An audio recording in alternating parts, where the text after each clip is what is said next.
প্রাণায়ামের একটা গুরুত্বপূর্ণ breathing exercise হচ্ছে চেস্ট ব্রিদিং এক্সারসাইজ।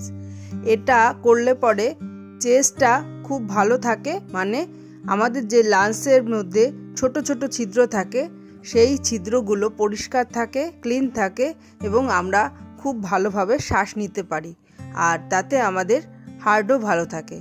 আর এই চেস্ট ব্রিদিং করলে পরে যাদের বুকে কোনো ব্যথা লেগেছে কোনো এক সময় বা কোনো দিন, ব্যথার কমিয়ে দেওয়ার জন্যও কিন্তু এই চেস্ট ব্রিদিংটা ভীষণভাবে সাহায্য করে। এটা কিন্তু রেগুলার প্রাণায়ামের সাথে প্র্যাকটিস করতে হবে। আর আমি যেভাবে দেখাচ্ছি এইভাবেই সোজা হয়ে বসে স্পাইনটাকে সোজা রেখে কিন্তু করতে হবে।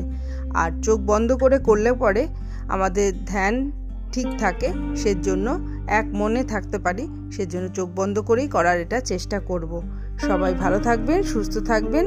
ধন্যবাদ সবাইকে।